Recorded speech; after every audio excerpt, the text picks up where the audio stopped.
विषैला होने के कारण लोगों का वहाँ पर आना रहना मुश्किल से हो गया। उसको पूर्ण करने के लिए भगवान जो एक लीला रचते हैं और लीला रच करके उस विष से मुक्त करते हैं। तो मुक्त करने के लिए भगवान जो है आपस में जितने बाल सखा हैं उन सखाओं के साथ बाल लीला करते हुए गेंद और बाल का खेल खेलते हैं और जान के ही उस गेंद को जो है यमुना नदी में गिरा देते हैं। मित्र मंडली जो है श्रीदामा वो कहता है, जिद करता है कि वो जो गेंद है उसी गेंद से आगे का खेल खेले। इसलिए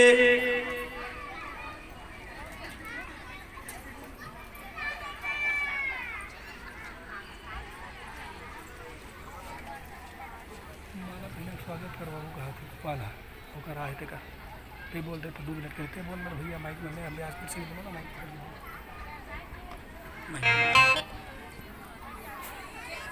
राजा परीक्षित को बताते हैं कि भगवान जो है उस विषैला जल को भगवान कन्हैया कहते हैं हम वापस जो है जाने के लिए नहीं आए हैं। बार बार समझाते हैं कि मेरे पति उठ जाएंगे तो तुम्हारा उपचार कर देंगे। नहीं मैया। और ऐसा करके भगवान जो कृष्ण है अपने पैर से उनके पुंछ को बार बार दबा रहे हैं। बार बार दबाने से वो उठ सा जाता है। भगवान कूद के उनके सिर पर बैठ जाते हैं और सिर पर खड़ा होकर नृत्य करना प्रारंभ करते हैं। आइए हम भी भगवान श्री कृष्ण के नटवर रूप को देखें जो कालिया नाग के सिर के ऊपर नृत्य करते हैं और हम भी जो है भगवान की इस मनोहर झांकी में अपने आप को सम्मिलित महसूस करें। प्रेम से बोलिए नटवर नागर भगवान की जय। गोविंदा बिहारी लाल की जय।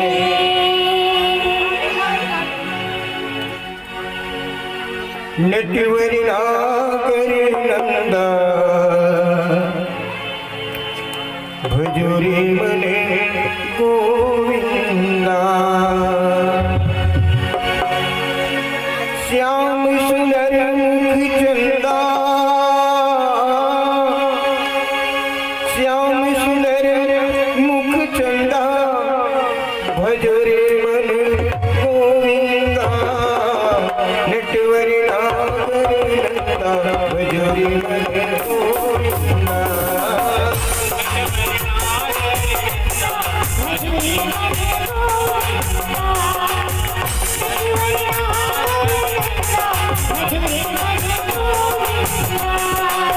श्याम सुंदर मुख चंदा श्याम सुंदर मुख चंदा भजोरे मन गोविंदा।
श्याम सुंदर मुख चंदा श्याम सुंदर मुख चंदा भजोरे मन गोविंदा।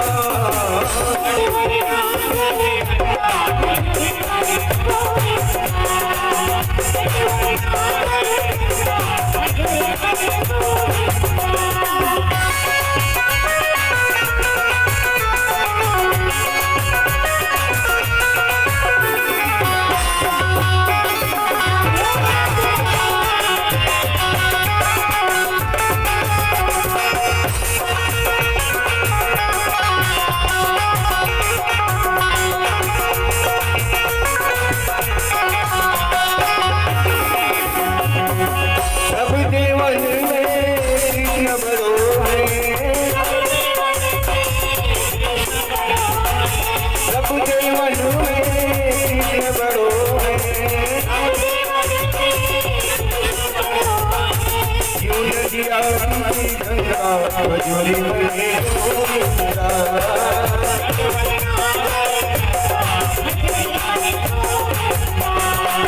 श्याम सुंदर मुख चंदा श्याम सुंदर मुख चंदा भजोरी मने गोविंदा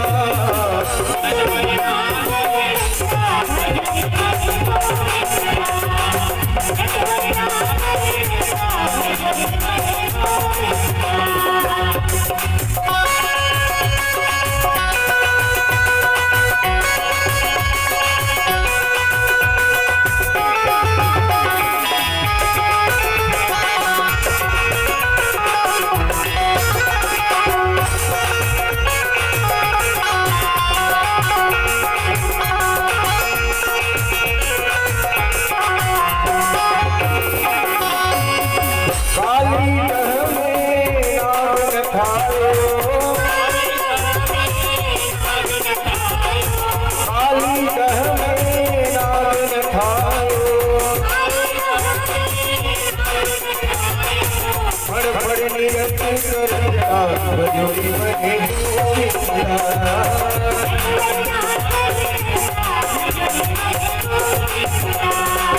श्याम सुंदर मुख चंदा श्याम सुंदर मुख चंदा भजोरी मने गोविंदा भजोरी मने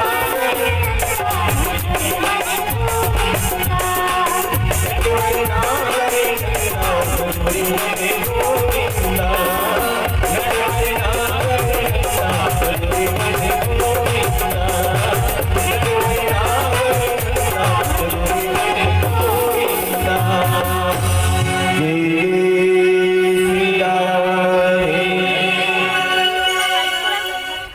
भगवान जो है कालिया नाग को नाथ करके ऐसे किसी घर से लेके आते जब यमुना नदी से बाहर निकलते हैं तो ब्रजवासी लोग उस अचंभित दृश्य को देखकर हर्षित हो जाते हैं कि भगवान जो है प्रत्येक बार की भांति इस बार भी हमारी रक्षण करे और स्वयं आए हैं। भगवान जो है कालिया नाग और उनके पूरे परिवार को यमुना नदी को छोड़ करके जाने के लिए कहते हैं। कालिया नाग प्रार्थना करते हुए कहते हैं, भगवान मैं जो है अपने प्राण बचाने के लिए इस यमुना नदी में रहता हूँ, गरुड़ से मेरी रक्षण के लिए एक उपयुक्त स्थान है।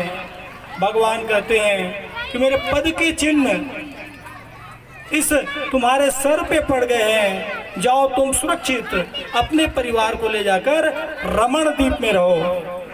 कालिया नाग जो है अपने परिवार को ले जाकर रमण द्वीप में रहते हैं। और अब वृंदावन के वासु जो हैं यमुना नदी के जल को पवित्र निर्माल्य जल बनने के कारण सब जो है ग्रहण करते हैं। इस प्रसंग से श्रीमद् भागवत महापुराण के माध्यम से व्यास जी महाराज ने और भगवान श्री कृष्णचंद्र ने हमें यह शिक्षा दी है कि सार्वजनिक जहाँ पर परिवार रहते हैं, लोग रहते हैं, वहाँ से प्रदूषण को दूर रखा जाए। आज वर्तमान में नित नवीन खारे बन रहे हैं, प्रदूषण हो रहा है, जिससे भगवान शिक्षा देते हैं कि जहाँ लोग रहते हैं, रहवासी रहते हैं, उससे दूर रखा जाए। भगवान एक और प्रसंग ब्रजवासियों के सामने, कंस जो है नाना प्रकार के दैत्य निरंतर भेजते रहे हैं, तो यहाँ दावाग्नि के रूप में बहुत बड़ा सा अग्नि का पुंज भगवान और ग्वाल बालों के समक्ष आ रहा है।